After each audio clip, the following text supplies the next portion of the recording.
Refraction के बारे में जब हमने पढ़ना शुरू किया तो refraction basically bending of light के बारे में बात कर रहा था सब कुछ। अब जब हम बेंडिंग ऑफ लाइट के बारे में बात कर रहे हैं तो एक मैंडेटरी कंडीशन होती है। क्या होती है बच्चा? मीडियम दो अलग अलग होने चाहिए।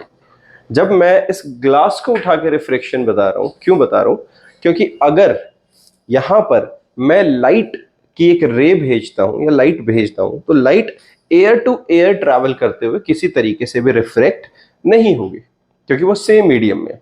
लेकिन अगर मैं किसी तरीके से उसके बीच में कोई और मीडियम इंट्रोड्यूस कर देता हूं, क्योंकि एयर की डेंसिटी और इसकी ऑप्टिकल डेंसिटी अलग अलग है, उस ऑप्टिकल डेंसिटी के कारण जो लाइट जाएगी उसकी स्पीड चेंज हो जाएगी दोनों मीडियम्स में। And due to that variation in speed there will be shifting in path of light and that shifting of path is known as refraction. समझ में आइए? तो रिफ्रैक्शन क्या है? जब एक मीडियम से दूसरे मीडियम में लाइट जाती है तो वो अपना पाथ चेंज करती है। ये हमने इसी जो हमने विजुअलाइज किया था उसी को फिर हमने थ्योरेटिकली समझा था। यहां हमारे पास क्या है? यही सेम ग्लास स्लैब, सेम इसी तरीके का। अब यहां हो क्या रहा है? लाइट हमारी यहां से होते हुए आ रही है। ये जो हमारी रे क्या है? Incident ray. अब ये जो हमारे पास है इंसिडेंट रे, इस इंसिडेंट रे जब आके टकरा कहां रही है? इस इंटरफेस पे। ये इंटरफेस क्या है बच्चे? जहां पर रेयर और डेंसर मीडियम आपस में मिल रहे हैं।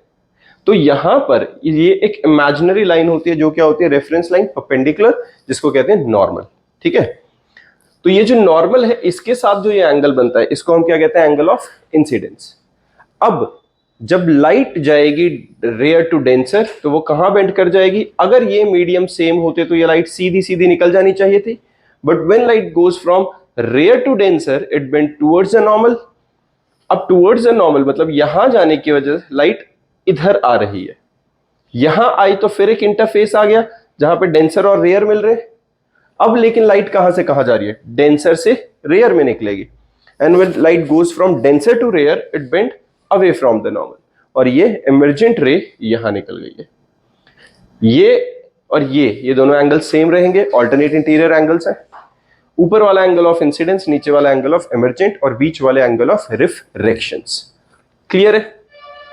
और अगर ये बीच में कुछ अननोन डिफरेंट रिफ्रैक्टिव इंडेक्स का मीडियम इंट्रोड्यूस ना हुआ होता तो लाइट जानी यहां चाहिए थी सीधी, लेकिन ड्यू टू रिफ्रैक्शन अब लाइट यहां आ रही है। तो इन दो पाथ जहां जानी चाहिए थी और अब जहां जा रही है उनके बीच के डिफरेंस को हम क्या कहते हैं बच्चा? Lateral shift. इसको हम क्या कहते हैं? लेटरल शिफ्ट और लेटरल डिस्प्लेसमेंट। क्लियर है ये बात? तो लेटरल शिफ्ट या लेटरल डिस्प्लेसमेंट के बारे में हमने फिर पढ़ा था कि भाई लेटरल शिफ्ट किस किस चीज पे डिपेंड करता है। It is directly proportional to thickness of the slab, it is directly proportional to angle of incident, it is directly proportional to refractive index of glass slab, and it is inversely proportional to wavelength. अब wavelength के बाद मैंने तुम्हें एक चीज समझाई थी कि वेवलेंथ सबसे ज्यादा किसकी होती है? जिस टाइम पे हम 7 कलर्स की बात करते हैं, विबग्योर की बात करते हैं, तो जो रेड कलर होता है उसकी वेवलेंथ सबसे ज्यादा होती है। और यहां क्या लिखा है? Inversely proportional lateral shift. वो शिफ्ट कितना ज्यादा होगा? जितना रिफ्रैक्शन ज्यादा होगा। तो रिफ्रैक्शन सबसे ज्यादा किस में होगा? जिसकी वेवलेंथ सबसे कम होगी। सबसे कम वेवलेंथ किसकी होती है? वॉयलेट की, दैट इज ब्लूइश कलर जो है उसकी सबसे कम वेवलेंथ है, इसलिए सबसे ज्यादा डेविएट करेगा, सबसे ज्यादा रिफ्रैक्ट करेगा। और जो रेड है उसकी वेवलेंथ कंपैरेटिवली क्या है? सबसे वेवलेंथ सबसे ज्यादा है। तो जिसकी वेवलेंथ जितनी ज्यादा रिफ्रैक्शन उतनी कम। तो रेड कलर सबसे कम डेविएट होता है, वॉयलेट कलर सबसे ज्यादा डेविएट होता है। क्लियर बात है ये? डन। इसके बाद हमारे पास आता है बच्चे आज का टॉपिक लॉ ऑफ रिफ्रैक्शन।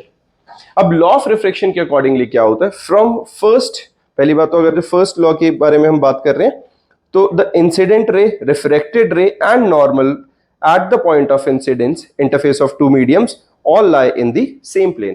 तीनों के तीनों किस में? सेम प्लेन में लाई कर रहे हैं, कोई 3D में नहीं आ रहा है, सेम प्लेन में सब कुछ चल रहा है। सेम वही लॉ ऑफ रिफ्लेक्शन जो फर्स्ट था, डिटो सेम। सेकेंड लॉ जो ज्यादा रिलेवेंट है, जिसकी इंपॉर्टेंस ज्यादा है, ये क्या कहता है? द रेशियो, एक सेकंड, जो ये हमारा रेशियो है बच्चा, ठीक है, चलो, the ratio of sine of angle of incidence to the sine of angle of refraction is constant for the light of given colour and pair. एक मिनट, ये कुछ गड़बड़ हो रखी है इसमें।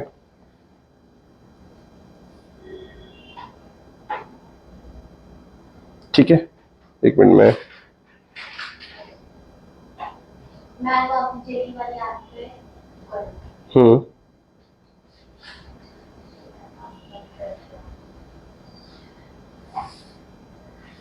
बोल बोल, बात तो पूरी कर। हम्म हम्म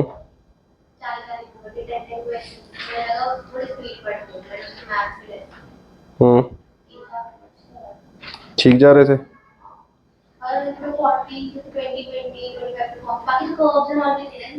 हाँ हाँ, मतलब मैथ्स ठीक पकड़ में आ रहा है ना अपने। ठीक किया। चलो आओ स्टार्ट करते हैं फिर से लॉ ऑफ रिफ्रैक्शन से। ठीक है, देखो जरा बच्चा, अब यहाँ क्या है, फर्स्ट लॉ हमारे पास क्या था बच्चा, the incident ray, refracted ray and normal at the point of incidence that is interference of two medium all lie at the same plane. ये हमारे पास क्या था, फर्स्ट लॉ। सेकेंड लॉ के अकॉर्डिंगली क्या है, the ratio of sine of angle of incidence to the sine of angle of refraction is constant for the light of given colour and pair of media at constant and it is called refractive index.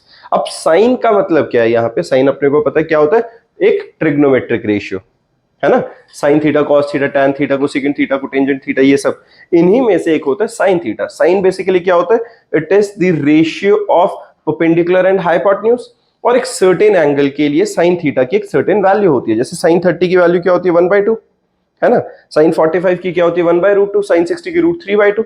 तो मतलब एक certain angle के लिए sign के कोई ना कोई certain value होती है। तो इन्होंने बोला है कि रिफ्रैक्टिव इंडेक्स कैसे निकलेगा। अगर मैं किसी एक मीडियम के साथ एंगल ऑफ इंसिडेंस बना रहा हूं यहां पे, और यहां एक नॉर्मल है, तो उस नॉर्मल के साथ जो मेरी एंगल ऑफ इंसिडेंस बना रही होगी ray, sine of angle of that incidence with respect to sine of angle of refraction, उन दोनों का रेशियो हमेशा एक कांस्टेंट वैल्यू के बराबर होगा, and that constant value is known as refractive index. जैसे यहां क्या है बच्चे, एक मीडियम है, ऊपर क्या है, रेयर मीडियम, और नीचे हम मान लेते हैं डेंसर मीडियम है। तो एक रे ऑफ लाइट आएगी, ऐसे भेज देते हैं, ये हमारे पास आई रे ऑफ लाइट। तो अब अपने को क्या पता है, यहां क्या बनेगा बच्चे, एक नॉर्मल जो रेफरेंस लाइन बनेगी, और ये नॉर्मल हमेशा ऐसे परपेंडिकुलर बन जाएगा इंटरफेस के साथ। तो यहां एक एंगल बनेगा, ये एंगल क्या होता है बच्चा, angle of incidence. And we know that when light goes from rare to denser it bend towards the normal. याद है ना सबको कि जब रेयर से डेंसर में जाएगा तो लाइट कहां को बेंड करेगी बच्चा, टुवर्ड्स द नॉर्मल। तो जब ये टुवर्ड्स द नॉर्मल बेंड करेगी तो यहां एक एंगल बनेगा, इसको कहते हैं एंगल ऑफ रिफ्रैक्शन। ठीक है, ये एंगल ऑफ रिफ्रैक्शन बन गया आर। तो according to second law, sine of angle of incidence upon sine of angle of refraction is equal to refractive index. इसको कहते हैं, ये हमारा साइन है म्यू का, ठीक है, तो ये रिफ्रैक्टिव इंडेक्स को रिप्रेजेंट करता है। ठीक है, काफी बुक्स के अंदर एन लिखा होगा तो एन भी चल जाएगा, रिफ्रैक्टिव इंडेक्स है, जिस मर्जी सिंबल से रिप्रेजेंट करेंगे वो कोई प्रॉब्लम नहीं है। एनसीईआरटी में जिसको लिखा होगा उस तरीके से लिख लो, म्यू लिख लो, एन लिख लो, वो वैलिड है, दोनों पॉइंट वैलिड है। ठीक है, तो ये रिफ्रैक्टिव इंडेक्स बेसिकली हमारे पास क्या होता है, ये हमेशा क्या रहता है, कांस्टेंट। ठीक है, this is second law of refraction, that sine of angle of incidence and the ratio of sine of angle of incidence and ratio of sine of angle of incidence and sine of angle of refraction is always constant, and that constant value is called refractive index. अब refractive index है क्या, basically refractive index एक medium की क्षमता है। क्या है, किसी मीडियम की क्षमता है कि वो लाइट को कितना बेंड करा सकती है। That capability, that tendency is refractive index. ठीक है, अगर ये ऑप्टिकली बहुत ज्यादा डेंसर होगा तो लाइट को ज्यादा बेंड करा पाएगा, कम होगा तो कम करा पाएगा। कोई मीडियम किसी लाइट को कितना स्लो डाउन या कितना इजीली जाने देगा, वो किस पे डिपेंड करेगा? उस मीडियम के रिफ्रैक्टिव इंडेक्स पर। क्लियर है? तो रिफ्रैक्टिव इंडेक्स हमेशा कांस्टेंट वैल्यू होगी, वो किसके इक्वल होगी? Sine of I by sine of R के। किसी भी एंगल ऑफ इंसिडेंस के रिस्पेक्ट में बनाओ, क्योंकि देखो एक समझने की बात करो, अगर मैं इसको बहुत ज्यादा ऐसे भेज रहा हूं तो देखो ये नॉर्मल था, नॉर्मल के साथ में बहुत ज्यादा एंगल पे किसी के भेज रहा हूं तो एंगल ऑफ रिफ्रैक्शन भी इसी एंगल के रिस्पेक्ट में होगा, और मैं कम एंगल पे भेजूंगा तो एंगल ऑफ रिफ्रैक्शन भी उसी हिसाब से चेंज होता जाएगा। तो हर एक डिफरेंट एंगल ऑफ इंसिडेंस के लिए डिफरेंट एंगल ऑफ रिफ्रैक्शन होगा, लेकिन उन दोनों का sine of I over sine of R का रेशियो जो रहने वाला है वो हमेशा क्या रहेगा? फिक्स रहेगा, कांस्टेंट रहेगा। बात समझ में आ गई है?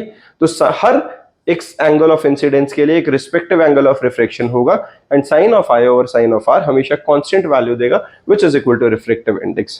क्लियर है? समझ में आया रिफ्रैक्टिव इंडेक्स क्या है?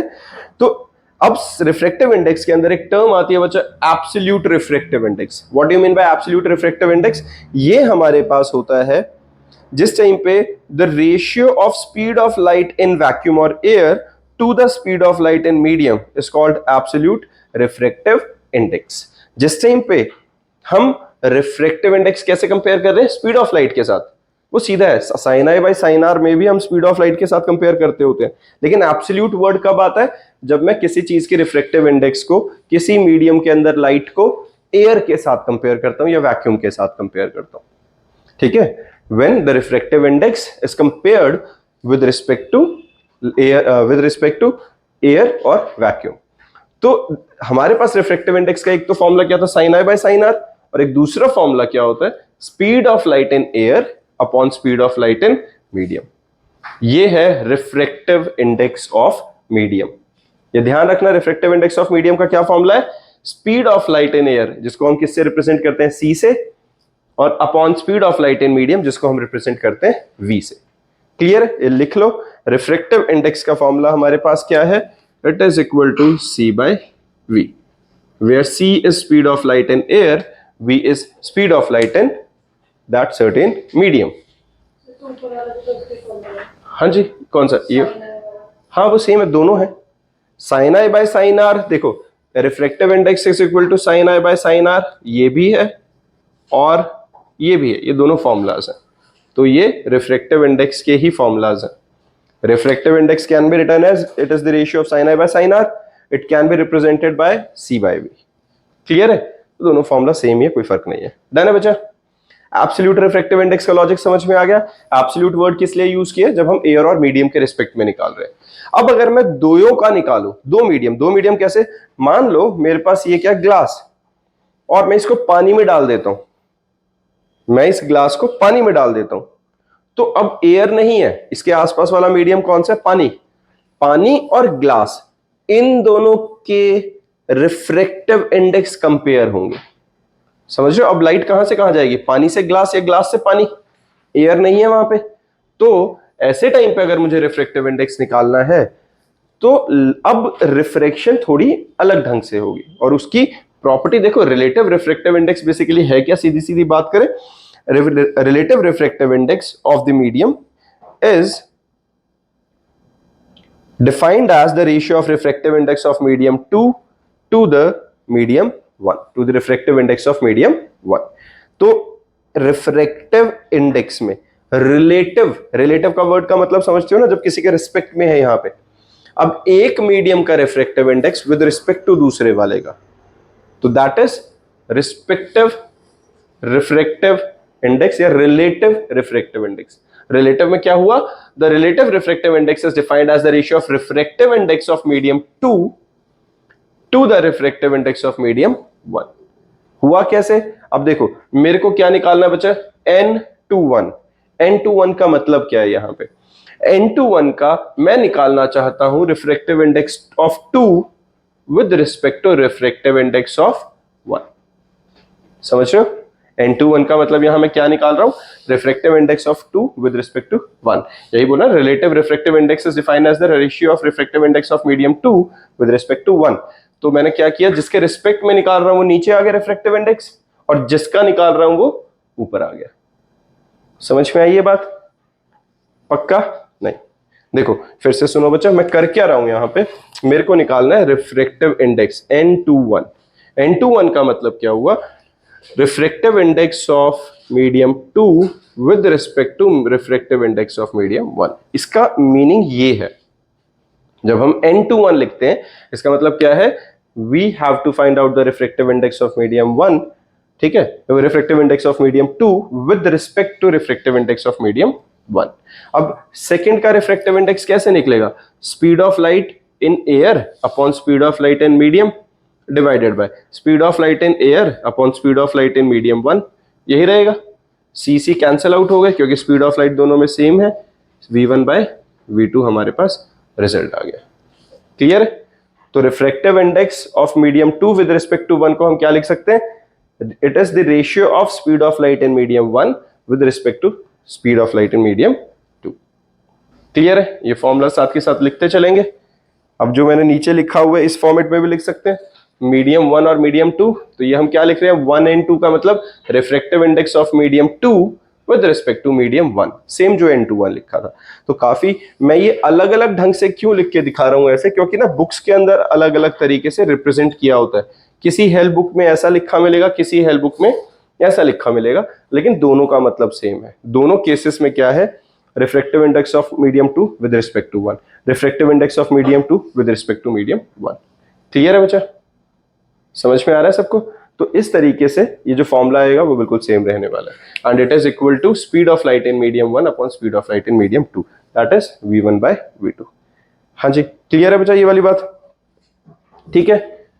फिर रिलेटिव रिफ्रैक्टिव इंडेक्स में हम क्या बात करें, refractive index of a medium और a substance with respect to another medium, then the value of refractive index is called relative refractive index, जब दूसरे के रिस्पेक्ट में हम निकाल रहे थे, जो हमने अभी डिस्कस किया। सॉर्टेड है? किसी को परेशानी? क्लियर है ना बच्चा ये? फिर आता है अब रिफ्रैक्शन ऑफ लाइट को ही एक बार फिर से हम रिकैप ले रहे हैं, that is bending of light when it passes from one medium to another, when light goes from rare to denser medium it bend towards the normal, and when light goes from denser to rare it bends away from the normal. ये point हमने already discuss किए हैं पहले। Clear है सबको ये वाले? चलो, ये क्या है, ये जो मैंने ये यहाँ पे म्यू की टर्म्स में लिखा हुआ है, ये सिर्फ इसीलिए कि कंफ्यूजन ना रहे। म्यू टू वन का मतलब क्या हुआ, लाइट गोज फ्रॉम 1 to 2। कौन से मीडियम से जा रही है लाइट, 1 से 2 की तरफ, फ्रॉम मीडियम 1 टू मीडियम 2। जब हम ऐसे लिखते हैं तो ये क्या है, जब लाइट 1 से सेकंड मीडियम में जा रही है।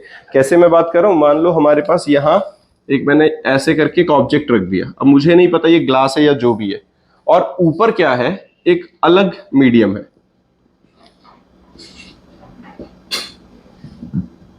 ठीक है, ऊपर नीचे अलग अलग मीडियम है जिसके अंदर हमने कुछ अलग ग्लास स्लैब या कुछ भी रख दिया। तो अब यहां समझने की चीज क्या है, ये जो अंदर वाला मीडियम है इसका रिफ्रैक्टिव इंडेक्स अलग रहेगा, है ना। अगर मैं इसका नाम मीडियम 2 रख देता हूं, ऊपर वाले का नाम 1 रख लेते हैं, ऊपर वाले का मीडियम 1 है तो नीचे भी 1 ही है, वही कंटिन्यू हो रहा था। तो जब लाइट 1 से 2 में जाएगी तो हम किस तरीके से लिख रहे हैं, μ21। जब 2 से 1 में निकलेगी तो हम क्या लिखेंगे, समझ रहे हो, 2 से 1 में निकलेगी तो μ12। ये ध्यान रखना, 2-1 का मतलब फर्स्ट मीडियम से होते हुए सेकंड में जा रही है, 1-2 का मतलब 2 से होते हुए 1 में जा रही है, या हम ये कह सकते हैं 2-1 का मतलब refractive index of medium 1 with respect to 2। Clear है? 1-2 का मतलब refractive index of medium 2 with respect to medium 1। Clear है? ये छोटे छोटे सी चीजें, कंफ्यूज हो जाओगे, ध्यान रखना, साथ के साथ लिखते चलोगे और याद होता चलेगा। जैसे μ12 का मतलब क्या है, वेलोसिटी ऑफ, मतलब क्या है, speed of light in medium 2 with respect to speed of light in medium 1। और अगर इसी को मैं 2-1 लिख लेता हूं तो उल्टा हो जाएगा, ठीक है, जो बाद में है उसकी हमेशा वेलोसिटी ऊपर है, जो बाद में है हमेशा उसकी वेलोसिटी ऊपर है। क्लियर है ये?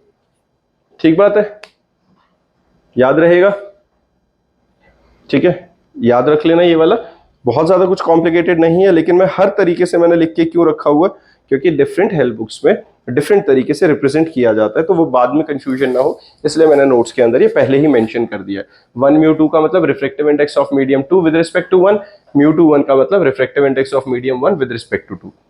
ठीक है, W mu G का मतलब refractive index of glass with respect to water, and sine I by sine R is equal to mu होता ही है v that is velocity in water upon velocity in glass. When light moves from first medium to second medium, the refractive index of second medium written first and given by n21.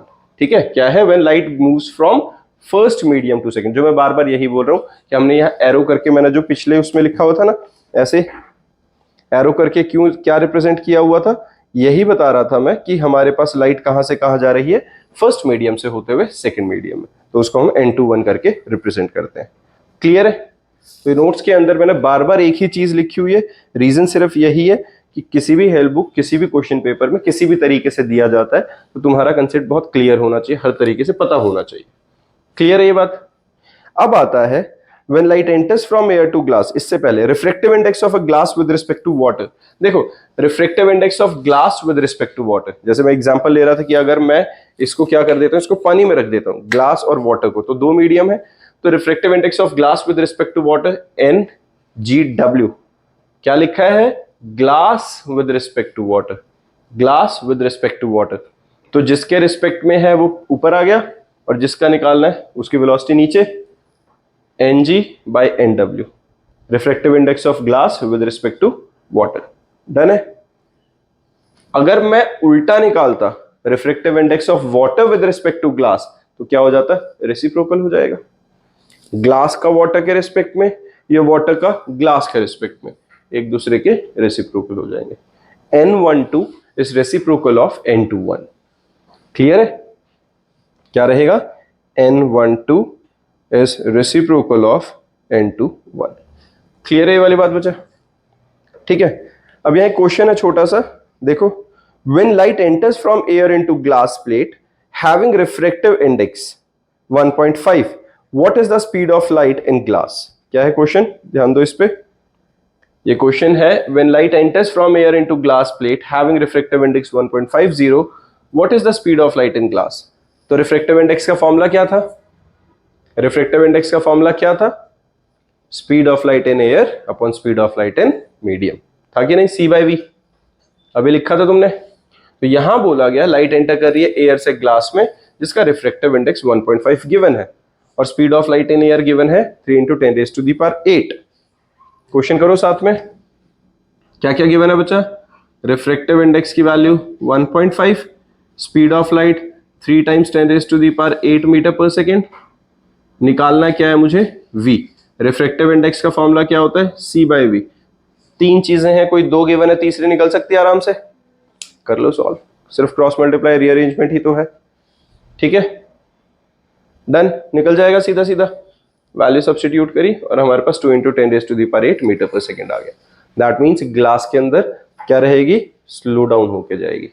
ये ध्यान रखना. एक और चीज बताता हूं, अगर refractive index की वैल्यू 1 से ज्यादा है तो लाइट हमेशा धीरे निकलेगी उसमें से, और अगर 1 से कम है, 0 पॉइंट समथिंग, नेगेटिव कभी नहीं हो सकता रिफ्रैक्टिव इंडेक्स, लेकिन अगर 0.8 0.6 है तो उसमें तेज निकलेगी. ठीक है, लेकिन ऐसा पॉसिबल ही नहीं होगा, क्योंकि ऑलरेडी वैक्यूम और एयर को हम ऐसा मान के चल रहे हैं जो कि बहुत कम डेंसिटी वाले हैं, तो ऐसा रेयर ही होगा. रेयर क्या, पॉसिबल ही नहीं है. मतलब एक थ्योरेटिकल एक्सप्लेनेशन हो सकती है उस चीज की, प्रैक्टिकली या रियलिटी में पॉसिबल नहीं है कि रिफ्रैक्टिव इंडेक्स 1 से कम आएगा. क्योंकि 1 किसका मानते हैं हम? वैक्यूम का. ठीक है, 1 किसका होता है? वैक्यूम का रिफ्रैक्टिव इंडेक्स, या एयर का हम 1 लेके चलते हैं, तो उससे कम किसी का रिफ्रैक्टिव इंडेक्स होगा नहीं कभी. तो स्पीड मैक्सिमम ट्रैवल करेगी किस स्पीड पे?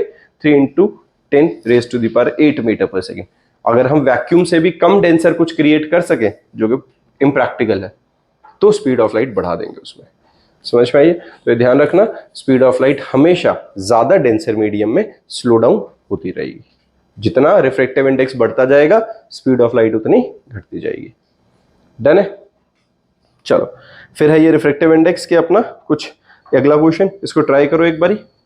देखो जरा, ये रिफ्रैक्टिव इंडेक्स वाला जो क्वेश्चन है अपने पास, the refractive index of kerosene, turpentine and water are 1.44, 1.47 and 1.33 respectively, and which of these material light does travel fastest?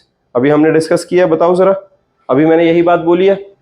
हमारे पास क्या है? रिफ्रैक्टिव इंडेक्स हमारे पास कैरोसिन, टर्पेंटाइन, वाटर के 1.44, 1.47, 1.33 है. तो सबसे ज्यादा रिफ्रैक्टिव इंडेक्स किसका है? 1.47, टर्पेंटाइन का। तो जिसका जितना ज्यादा रिफ्रैक्टिव इंडेक्स उतनी स्पीड ऑफ लाइट उस मीडियम में कम। जिसका रिफ्रैक्टिव इंडेक्स सबसे कम 1.33 उतनी स्पीड ऑफ लाइट ज्यादा। क्लियर है ये? किसी को परेशानी? ठीक बात है। अब effect of refraction of light, effects के बारे में डिस्कस करते हैं। एक बहुत बेसिक सी चीज होती है। सबसे पहले शुरू करते हैं छोटा मोटा से चीजों से। देखो, जैसे कि पहला तो यही देखो, ये ग्लास दिख रहा है तुम्हें, ठीक है, मेरी उंगली दिख रही है। कोई ग्लास में से मेरी उंगली को देखने की कोशिश कर पा रहा है? तुम्हें सिंपल दिख रही है जैसी दिख रही थी? क्या दिख रहा है इसमें? कुछ चेंजेस दिख रहे हैं? कैसा दिख रहा है? कोई चेंजेस नहीं दिख रहे मेरी उंगली में। ऊपर की साइड उठी हुई नहीं दिख रही? ऐसा नहीं लग रखा है कट रखी है? वो अलग नहीं दिख रही है थोड़ी सी? ध्यान से देखो ग्लास में से। वो बात नहीं, वो बताओ तुम्हें दिखने में अलग नहीं लग रहा है? मेरे को तो बहुत ज्यादा अजीब लग रहा है। अगर कोई ट्राई करना चाहता है, अपनी उंगली रखो और यहाँ साइड से देखो, आगे वाला हिस्सा ही अलग है, बिल्कुल यूनिकली, बहुत डिफरेंट तरीके से दिख रही है ये, है ना? हाँ, ज्यादा दिख रहा है वो, बहुत तेरे साथ बिल्कुल सही एंगल से दिख रहा होगा। मुझे यहां से मैं देख रहा हूं तो ये उंगली बिल्कुल नीचे और वो वाला बिल्कुल ऊपर अलग हिस्सा दिख रहा है। ये देखो, देखा? अरे दिख नहीं रहे। ये देखो, उंगली दिख रही है मेरी? अलग नहीं दिख रहे दो टुकड़े? समझ में आई? ये क्या है? ये बेसिक रिफ्रैक्शन का फिनोमेना है। अब एक और चीज देखते हैं अभी ना, जैसे एक और चीज करते हैं। रुको, किसी के पास पेंसिल है? मेरे पास ये कोई नहीं। ये देखो, ये सिंपल पेंसिल है। इसको ना एक काम करते हैं, मैं स्क्रीन पे ही दिखाता हूँ, वहां से फिर जा जाके दिखाना मेरे लिए मुश्किल हो जाता है। नहीं तो अभी मैं एक बार विजुअलाइज कराता हूँ स्क्रीन पे।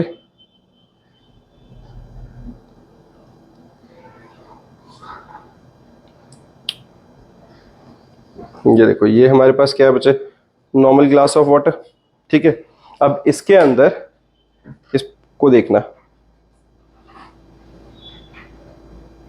कुछ फर्क दिखा? बहुत टेढ़ा मेढ़ा सा कुछ हो गया। ये तो ये पेंसिल यहां से जाते जाते एक और ये क्रिएट हो गई है। पहली बात तो वो क्रिएट क्यों हो रही है? बेसिकली एक रिफ्लेक्शन दिख रहा है और एक रिफ्लेक्टेड अंदर की तरफ दिख रही है। अगर मैं इसको किसी और एंगल पे दिखाता हूं, अब नोटिस करना, ये पेंसिल मोटी है नीचे थोड़ी सी ऊपर वाली पेंसिल से, दिख रहा है कि नहीं? है ना, पेंसिल मोटी है। और अगर मैं इसको किसी और एंगल से देखने की कोशिश करूं, जैसे यहां से नहीं दिखेगी। ये देखो, टेढ़ी दिख रही है, टूटी हुई दिख रही है थोड़ी सी। ऐसे लग रहा है जैसे पेंसिल हल्की सी बीच में से टूट गई है, जबकि हम सबको पता है ऐसा कुछ हुआ नहीं है ना? अब एक और चीज पे ध्यान देते हैं। अगर मैं इसके नीचे कुछ रखता हूं, मान लो कुछ एक चीज रखने की कोशिश करते हैं। किसी के पास इरेजर वगैरह है कुछ? अभी देना हो तो भाई, या छोड़ो इसी को रख देते हैं। ये देखो, गिर जाएगा। कुछ है तो देना जो फ्लैट सरफेस हो थोड़ा सा, जिसपे हम रख सके वैसे को। चलो कोई नहीं, ये ठीक है। इरेजर दे दो, चलो दो। हाँ जी, नहीं मिल गई है, इस पे टिक जाएगा वो ग्लास, है ना? ये देखो, ये हमारे पास क्या है बच्चा? नॉर्मल इरेजर है। इसको अब मैं इसके ऊपर रख रहा हूं। कुछ फर्क नहीं है ज्यादा, पर मैं दिखाना क्या चाहता हूं, ये अब अगर तुम नॉर्मली ऑब्जर्व करोगे तो ऐसे लग रहा है वो ग्लास की डेप्थ कम हो गई है। वो एक्चुअल में, अब देखो, वो दूर है ज्यादा। तुम कहोगे उसके ऊपर रखा है इसलिए, वो अलग चीज है, क्योंकि वो थोड़ा सा ग्लास की वजह से दिखेगा। बट देखो, मैंने रबर को नहीं छेड़ा है, ध्यान से नोटिस करो। मैंने इरेजर को टच नहीं किया है। अब अगर मैं इसको हटाता हूं तो इरेजर दूर है तुमसे, दिख रही है?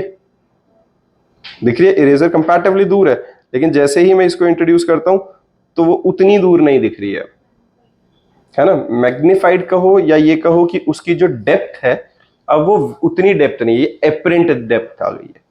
दो तरह की डेप्थ होती है, क्या होती है? Real depth and apparent depth. तो ये जितने भी फिनोमेना थे, जिसके अंदर हमारी पेंसिल बेंड हुई, जिसके अंदर ये अंदर वाली पानी वाली चीज ऊपर की तरफ दिखा, या जिसकी वजह से हल्का सा मेरी उंगली कटी हुई दिख रही थी, ये सारे फिनोमिनास क्या है बेसिकली रिफ्रैक्शन के। किसी को परेशानी बचा इसमें? क्लियर है? ये कंसेप्ट समझ में आ रहा है? तो रिफ्रैक्शन में हो क्या रहा था, पहला तो यही stick partially immersed in water appears to be bent, है ना, फ्रॉम वाटर सरफेस। ये वाला हमने अभी देखा, ये दिख रहा था हमें ऐसा करके, वो पेंसिल हल्की सी ऊपर उठी हुई क्यों दिख रही थी? क्योंकि जब यहां पे देखो होता क्या है, पहली बात तो जब हम ओब्लिकली देखते हैं, साइड से देखते हैं, जो ये हमें पता चीजें दिखती कैसे हैं, लाइट आती है ऑब्जेक्ट पे टकराती है, टकरा के वापस आती है, तो वो reflected light from that object, जो रिफ्लेक्टेड लाइट आती है उसकी वजह से हमें वो ऑब्जेक्ट दिख रहा है। अब ये पेंसिल थी, ये पानी के अंदर थी, लाइट गई पानी के अंदर, इसके साथ टकराई, अब टकरा के यहां से वापस आ रही है। तो देखो जब टकरा के लाइट बाहर निकलेगी, ये जब टकरा के बाहर निकलेगी तो यहां एक नॉर्मल क्रिएट होगा, होगा, है ना। जो एक हमारी जो नॉर्मल होता है वो क्या होता है, इमेजिनरी लाइन है, रेफरेंस लाइन है। तो ये जो लाइट है ये कहां जाएगी, it will bend away from the normal, क्योंकि ये डेंसर से रेयर में निकल रही है लाइट। समझ रहे हो मैं क्या बोल रहा हूं? पानी के अंदर जो रोशनी आ रही थी वो पेंसिल से टकरा के अब जो बाहर निकल रही है, क्योंकि हमें वो जो बाहर निकल रही है पेंसिल से टकरा के, उसी की वजह से तो हमें पेंसिल दिखनी है। तो ये जो लाइट हमें नेचर से कहीं से आके इसके ऊपर टकरा के और बाउंस बैक करके वापस जा रही थी, वो हल्की सी away from the normal bend हो गई है दोनों, तो हमारी परसेप्शन बनती है। सच में हमें पता है पेंसिल मुड़ी हुई नहीं थी, लेकिन हमें वो परसेप्शन क्यों लग रहा है, क्योंकि यहां से जो रेज आ रही है, हमारा दिमाग क्या कहता है कि लाइट स्ट्रेट लाइन में ट्रैवल कर रही थी, तो ये जो लाइट है ये यहां कहीं पीछे से आ रही होगी, और इसलिए अब हमें वो इमेज उसकी टेढ़ी दिखती है। क्लियर है? ये बात समझ में आई है? पता चला बच्चा? तो हमें वो ऑब्जेक्ट टेढ़ा क्यों दिखा था, या पेंसिल टेढ़ी क्यों दिखी थी? क्योंकि रिफ्रेक्ट होते हुए जो लाइट थी, रिफ्लेक्टेड लाइट वो बेसिकली डेंसर टू रेयर में निकलते हुए bends away from the normal. Same goes for this, जो हमने एपरेंट डेप्थ की बात करी, real depth and apparent depth. Real depth थी जहां हमारा जैसे इरेजर हमने रखी थी बिल्कुल नीचे, लेकिन जब उसे ऊपर से हम देखते हैं ऐसे करके, ऊपर से मैं देख रहा हूं तो वो चीजें ऊपर की तरफ लिफ्टेड दिखती हैं। अगर जो अभी समर्स है, अगर जो कोई मतलब पानी वगैरह में कहीं तुम्हारे पास जहां सेटल्ड वाटर हो, टिका हुआ हो, बिल्कुल फ्लोइंग वाटर नहीं, जैसे अपना स्विमिंग पूल में होता है, शांत होता है जिस टाइम पे, तुम फ्लोर को देखोगे तो ऐसा लगेगा गहरा नहीं है, जंप करोगे तो अंदर गहरा मिलता है थोड़ा सा, है ना। वो रीजन यही है क्योंकि टाइल्स हमें थोड़ी ऊपर की तरफ दिखती होती हैं जब हम देख रहे हैं। तो ये रियल और एपरेंट डेप्थ की कहानी है। होता सेम वही है, यहां से जो लाइट है वो जानी चाहिए सीधी, but it goes from denser to rare.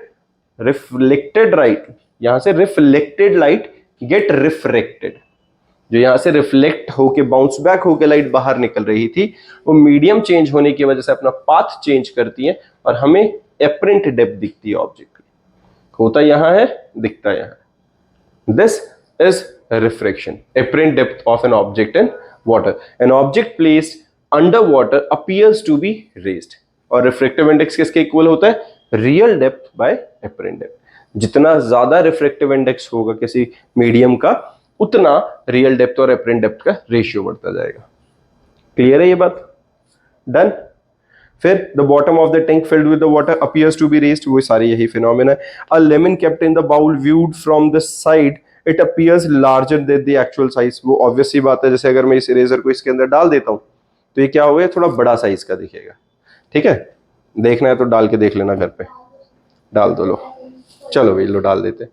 ये बड़ी हो गई इरेजर, दिख रही है? नहीं दिखी? ये देखो, ये थी और अब साफ दिख रहा होगा, डिफरेंस दिख पा रहा है ना।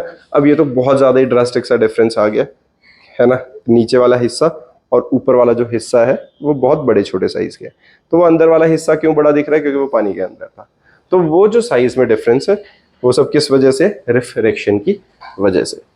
अब इसके अलावा एक और चीज दिखाता हूं तुम्हें, छोटा सा जादू। देखो मेरे पास ये रेड कलर का मार्कर है, बिल्कुल ठीक है। ये कहां जा रहा है, मेरे लेफ्ट से राइट की तरफ इसकी निप पॉइंटेड है, बिल्कुल ठीक है। ग्लास में ध्यान से देखना। अब ये कहां जा रहा है, उल्टा जा रहा है ग्लास के थ्रू जाते हुए। जब ये जा रहा है, जैसे मैं यहां से देख रहा हूं तो मुझे वो उल्टी साइड से आता हुआ दिख रहा है। तो सेम तुम्हें तुम्हें दिख रहा होगा जिसको ग्लास के अंदर देख पा रहे हो क्या हो रहा है, जब ये जा रहा है लेफ्ट टू राइट पर अंदर वो राइट टू लेफ्ट आके एंटर कर रहा होगा, दिख रहा है। तो ये सारे फिनोमिनास क्या है हमारे, सीधे से रिफ्रैक्शन ऑफ लाइट के। डन है। इसी के साथ हमारा रिफ्रैक्शन का इंट्रोडक्शन, लॉज ऑफ रिफ्रैक्शन खत्म, रिफ्रैक्टिव इंडेक्स तक सब रिवाइज करके आएंगे क्योंकि थोड़ा सा नया टॉपिक है तुम्हारे लिए। नेक्स्ट क्लास में हम लेंस से स्टार्ट करके लेंस फॉर्मूला से होते हुए चैप्टर को वाइंड अप करेंगे।